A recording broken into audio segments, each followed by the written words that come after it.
Hey, I'm Chris from Make Everything, and today I'm going to show you how I made this blacksmith's rose without using a forge. Check it out.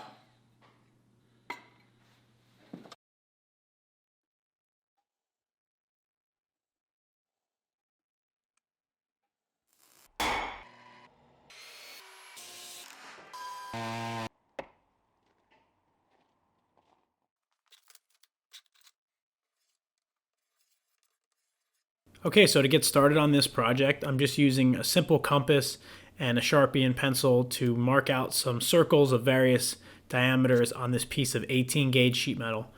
You don't need to use 18 gauge sheet metal. You don't even really need to use steel. You could use copper or aluminum or really anything.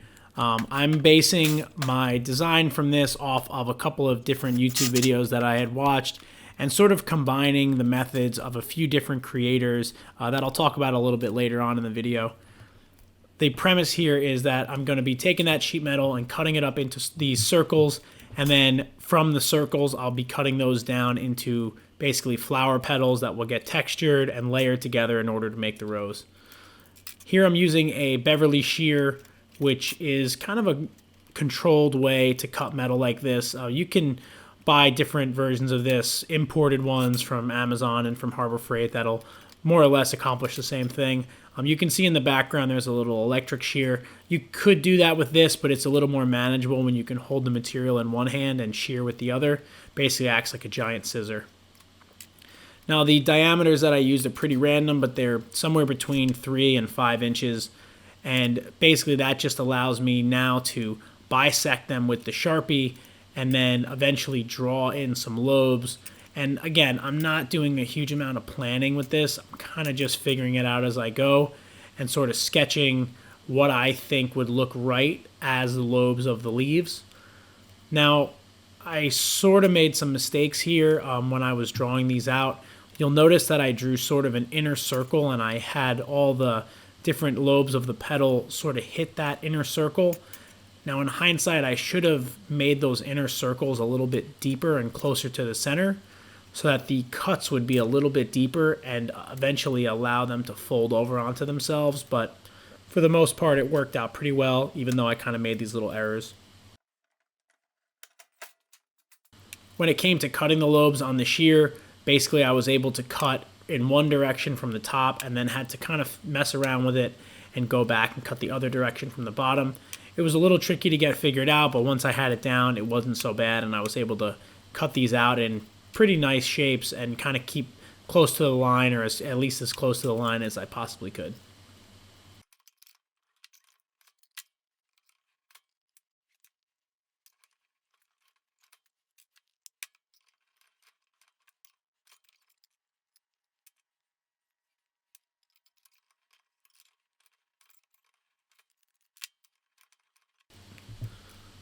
The beauty of something like this is that it doesn't need to be perfectly symmetrical. The pieces don't have to be, perfectly round or, anything like that, because when they all get layered and hammered out to be textured and heated and bent, all those imperfections sort of wash away and you don't notice them at all in the final product.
Now on the belt sander, I just try to ease some of those edges and get into the corners and get away anything that's really sharp and could potentially cut you. You won't be able to get your fingers down into the rose petals on this at all, but just to clean things up so that there's nothing super dangerous and sharp poking out, I thought was a good idea. Once I was done over on the grinder, I just took a little center punch and punched into approximately the center of the petals, and then took a drill bit that was slightly undersized from 1/4 inch and drilled out those holes. This will allow me to slip them over the stem. And now for the texturing of the different petals. I'm using a cross peen hammer here and basically just texturing them vertically in orientation, kind of striating out from that center, and just giving them a little bit of a wrinkle on each of the different petals. And this looked really nice when it was all heated up. And I saw this little texturing trick in Zach's video from ZH Fabrications. You should definitely check out his channel. There's going to be some links down in the description. Now, I'm not going for any sort of specific pattern. I'm just trying to get the leaves to look a little more irregular and get them to have a little more, definition in their shape and not just look like random pieces of sheet metal. And now I'm just doing a little bit of cupping to try and get them to sort of be in that cupped petal orientation, using a cupping tool that my friend Kevin Facemeyer made. Definitely check him out as well. He CNCs these cupping tools on his Bridgeport. They came out really handy and they're very, very nice to work with. Now, once the cupping tool had sort of ran its course, I wanted to sort of generate some different cupping diameters on the different petals. And here I'm using a swedge block from Uncle Buck's Forge, and just basically using that cut hole to depress the larger leaves. And you'll notice here what I was mentioning earlier about how I didn't cut the slits deep enough in between the different lobes of the petal. So I went back over to the shear and just tried to slice them down a little bit closer to the center to allow those petals to fold over themselves. I should have done this on all of them, but at that point I had already bent a couple of them, and the biggest leaf for the outside seemed the most important. You can see how all the different petals now sit together really nicely. Now to work on the stem. This is a piece of 1/4 inch round bar stock, and I'm just hammering it over the horn of the anvil using the round side of a rounding hammer. And this is giving it really nice faceted texture, and it's sort of randomizing its shape and giving it some kind of unique quirky bends, which I think are indicative of a rose stem.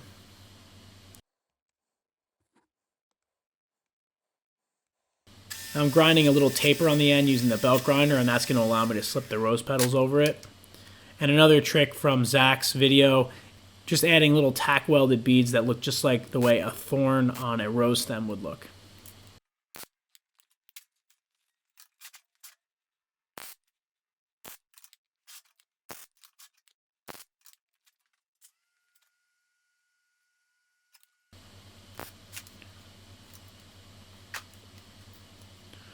With those little thorns welded in place, I can start to place the petals on. You can see that little leaf accent that I made earlier, and just sort of trying to hammer them on as deep as I can onto the stem, and using the MIG welder to tack them in place.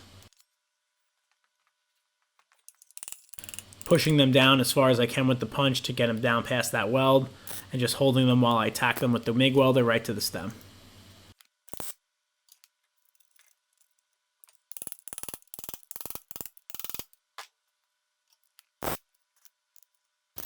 Now for the final petal, I push it down as far as I can, and then I actually weld over that last little bit of stem in order to sort of make it look like the little rosebud on the inside. Now in order to bend all the petals up, I knew I needed to heat them. I started out with a MAP gas torch thinking that I might be able to get it hot enough, but it just turned out to take too long, so I went over to the oxyacetylene, and it really made quick work of moving these pieces of metal around to really give this thing some nice definition.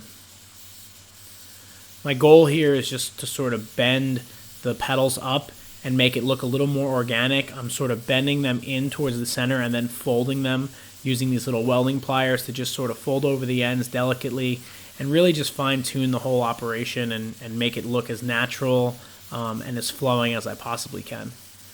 Having a lot of heat on this was really helpful. It really made it easy to manipulate. At the same time, though, I did get it a little too hot. I wound up melting some of my tack welds, and I really kind of overscaled the whole piece by just kind of putting too much heat on it.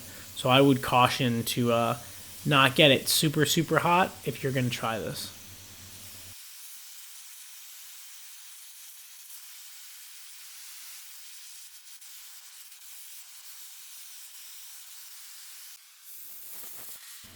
Just doing a little bit of fine tuning and just kind of working it out so that it looks as organic and natural as possible.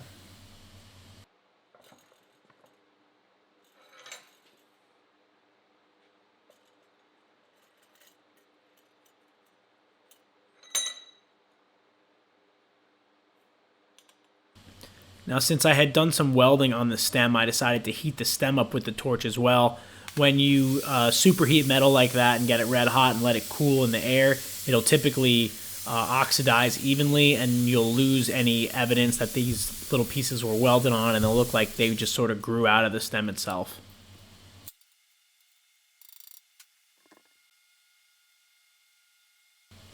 Do a little bit of cold shaping just to kind of get it exactly where I want it, and then I take it over to the single arm buffer.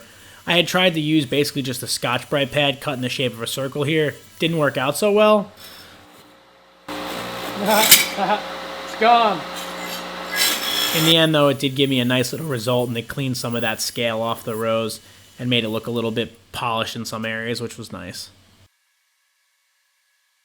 Now to apply a little bit of a finish, I'm basically heating this up here with the MAP gas torch, and I'm just going to apply some Johnson's paste wax with a brush, and this will help protect it and seal it, and it also does a really nice job of sort of blackening the metal.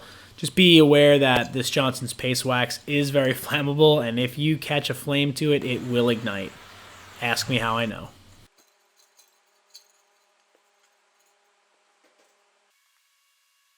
With the wax applied to the actual rose itself, I was able to cut the stem off a little bit and get it down closer to its final length. I decided to just take a small cut off piece of walnut. This is about 4 inches by 4 inches, 3/4 of an inch thick, and drill a hole in it to stick the rose in so that it would stand up on its own. I thought it kind of complemented the delicate look of the rose, and I wound up taking the piece of wood a little bit further and using a router bit to round over the edges with a little OG profile, and then taking some more of the Johnson's paste wax after sanding that little base up to 400 and just waxing it to give it a nice little polished finish look. Overall, I'm really happy with the way this came out.